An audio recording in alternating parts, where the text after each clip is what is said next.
guys, once again welcome back to my YouTube channel Medicure Buddy. Today we are going to discuss the second part of the lecture drowning, जिसमें हम drowning की postmortem examination discuss करने वाले हैं.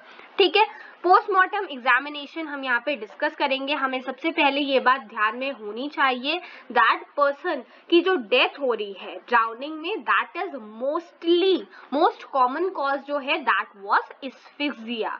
ठीक है, now अब हम आते हैं एक्सटर्नल फाइंडिंग में कि हमें पोस्टमार्टम एग्जामिनेशन में क्या मिलेगा. तो पर्सन का जो फेस है वो पेल मिल सकता है. ठीक है, एंड साइनोसिस अपीयर होगी. ठीक है, ब्लूइश अपीयरेंस हो जाएगा. कई बार आंखें जो है वो हाफ ओपन या हाफ क्लोज्ड मिल सकती है. ठीक है, और प्यूपिल्स पेशेंट के डायलेटेड होंगे. ठीक है, टंग सोलन हो सकती है, इडिमेटस हो सकती है. Postmortem staining light pink colour की हमें मिलेगी. ठीक है, पोस्टमार्टम स्टेनिंग या पोस्टमार्टम लिविडिटी के ऊपर मैं ऑलरेडी वीडियो बना चुकी हूँ. वो भी 20 मार्क्स क्वेश्चन में पूछा जाता है. अगर आपने अभी तक विजिट नहीं किया है प्लीज फॉरेंसिक मेडिसिन की प्लेलिस्ट जरूर विजिट करिएगा. मूविंग ऑन, फ्रॉथ हमें मिल सकता है पर्सन के माउथ में. ठीक है, और लादर लाइक फ्रॉथ अपीयर होगा माउथ में और कहां पर, नॉस्ट्रिल में. ठीक है, और ये सबसे इंपॉर्टेंट एक्सटर्नल फाइंडिंग होती है ड्राउनिंग के केस में. ठीक है, कि कोई पर्सन ड्राउन कर रहा है तो इसमें मोस्ट कैरेक्टरिस्टिक एंटीमॉर्टम मतलब डेथ से पहले की एक्सटर्नल फाइंडिंग ये है. ठीक है, आगे क्या लिखा हुआ है, क्यूटिस एंसेरेना. ठीक है, क्यूटिस एंसेरेना क्या है, गूस स्किन अपीयरेंस. पर्सन जो है ना उसके बॉडी पर या फिर उसका जो फ्लैश है वो गूस स्किन लाइक अपीयर होता है.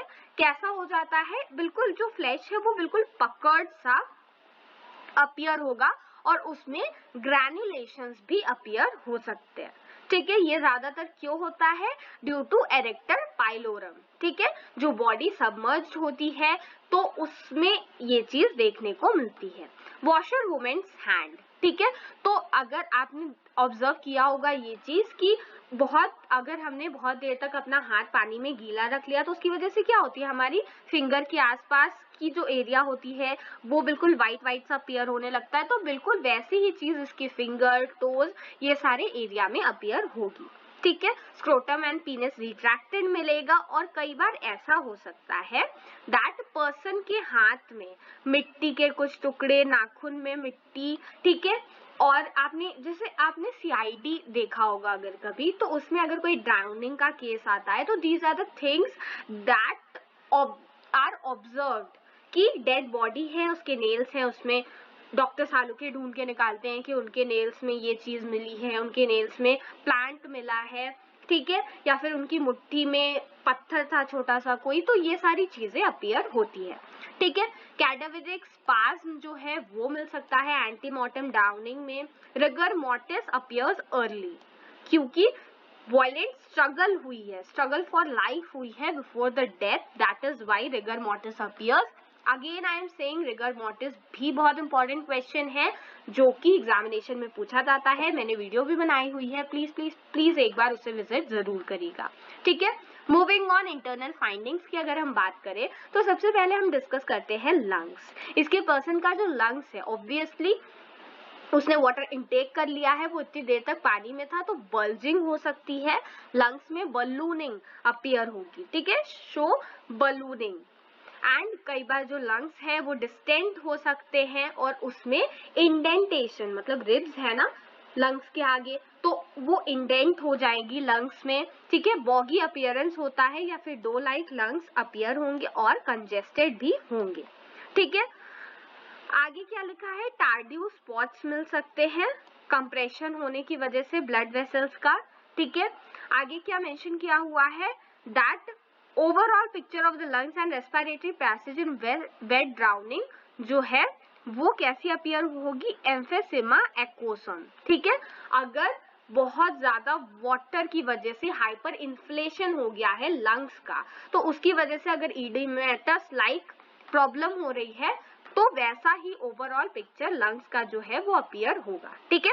लैरिंग्स और ट्रैकिया की अगर हम बात करें, हम बहुत ज्यादा एग्जामिनेशन में उसको डिस्क्राइब नहीं कर पाएंगे, आप सिर्फ ये लिखोगे कि लंग्स कंजेस्टेड मिलता है, लंग्स में बलूनिंग अपीयरेंस मिलेगा, लंग्स में इंडेंटेशन ऑफ रिब्स मिलेगा, दैट्स इट, ठीक है। ट्रैकिया पे अब हम आ जाते हैं, तो क्या लिखा हुआ है, सैंड, मड और एक्वाटिक वेजिटेशंस मिल सकते हैं लैरिंग्स और ट्रैकिया में, ठीक है।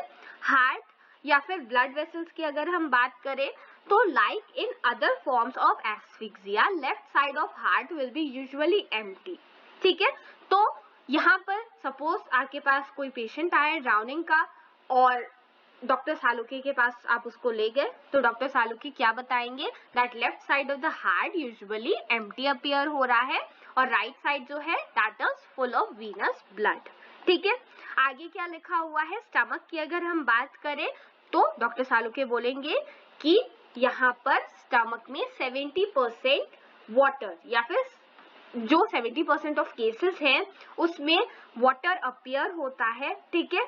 कई बार ऐसा होता है कि पर्सन ने ड्राउनिंग के वक्त वाटर को इनटेक कर लिया हो, दैट इज वाई ये चीज अपीयर होती है, ठीक है। ब्रेन में कंजेस्टेड ग्रे मैटर मिलेगा, लिवर, स्प्लीन, हर जगह कंजेशन देखने को मिल सकता है, ठीक है। तो these are the things that is most frequently observed. Moving on, यहाँ पर क्या लिखा हुआ है, दैट एक पर्सन जो है, बहुत इंपॉर्टेंट चीज थी, हाँ, ये कई बार एग्जामिनेशन में पूछा जाता है कि फ्रेश वाटर ड्राउनिंग और सी वाटर ड्राउनिंग दोनों में क्या डिफरेंस होगा लंग्स में, ठीक है। तो ये हम एक बार देख लेते हैं। Size and weight, lungs fresh water का भी बलून रहेगा, सी वाटर का भी बलून रहेगा, बट यहाँ पे बलूनिंग कम होगी जबकि यहाँ पे ज्यादा होगी, बिकॉज वाटर जो था वो क्या था, हाइपर कॉन्सेंट्रेटेड था या फिर हाई कॉन्सेंट्रेशन में उसमें सॉल्ट थे, तो उसने और वाटर को अपनी तरफ अट्रैक्ट कर लिया होगा, ठीक है। लंग्स पिंकिश अपीयर का होता है, यहाँ पर पर्पलिश या ब्लूइश अपीयर होता है, यहाँ पे एम्फीसेमा लाइक अपीयरेंस होती है और सी वाटर में सॉफ्ट या फिर जेली लंग्स होता है, ठीक है। Shape after removal from the body कई बार रिटेन हो जाता है, ठीक है। और यहाँ पर सी वाटर ड्राउनिंग में क्योंकि ये बहुत ज्यादा बलून हो गया रहता है, दैट इज वाई वो फ्लैट हो जाता है, ठीक है। कट सेक्शन में लिटिल फ्रॉथ अपीयर होगा यहाँ पे और क्रेपिटस सुनाई देगी, जबकि यहाँ पर कोई भी क्रेपिटस सुनाई नहीं देती है, ठीक है। Now these are the differences between fresh water and sea water drowning, ठीक है। So friends, this is it about today's session in which we have discussed the post-mortem examination of drowning, जो कि examination में बहुत frequently पूछा जाता है। एक और बहुत importantly पूछे जाने वाला question है, and that is the difference between antemortem and post-mortem drowning, ठीक है। That we will be discussing in the next part of this lecture, ये वाला table. So if you do not want to miss it, please subscribe to Medicure Buddy, hit the bell icon so that you never miss any updates. Thank you.